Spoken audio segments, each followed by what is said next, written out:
తన ప్రభుత్వం 100 public schools ప్రకటించింది. తెలంగాణ ముఖ్యమంత్రి రేవంత్ రెడ్డి ప్రకటించినట్లుగా మంత్రి షేక్స్ విద్యా సంవత్సరం నుంచి రాష్ట్రంలో ప్రతి అసెంబ్లీ పరిధిలో ఒకటి కలిపి మొత్తం 100 పబ్లిక్ పాఠశాలలు ప్రారంభించనున్నట్లు ప్రభుత్వం తెలిపింది. ఇవి ఆధునిక సదుపాయాలతో విద్యార్థుల విద్యను మరింత మెరుగుపరుస్తాయి. ఆ తెలంగాణ విద్యార్థుల కోసం కొత్త విద్యా సంస్కరణలు రాజకీయ విద్యా పరిపాలనలో ఒక పెద్ద తీర్పుగా రాష్ట్ర విద్యాశాఖ అకాడమిక్ సిలబస్ లో ప్రముఖంగా ఏఐఏ శిక్షణను చేర్చింది. అదనంగా పాఠశాలల్లో బ్రేక్ఫాస్ట్ అండ్ పాల వంటి పోషకాలు కూడా అందజేయనున్నట్లు మంత్రి వెల్లడించారు.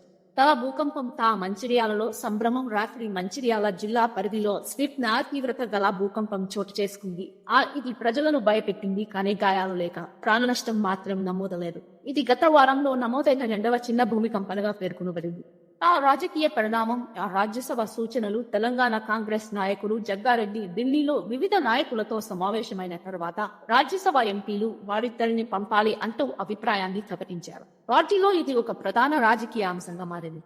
వాహనదారులకు కొత్త షాక్ మార్చి అనుండి తెలంగాణ రవాణా శాఖ కొత్తగా రోడ్ సేఫ్టీ ట్యాక్స్ తెచ్చింది. ఈ పన్ను అభివృద్ధి పనుల కోసం వసూలు చేయనున్నారు. ఒక చిన్న స్కూటర్లపై అటు 2,000, చిన్న కార్లపై అటు 10,000 వరకు విధించే అవకాశం ఉంది.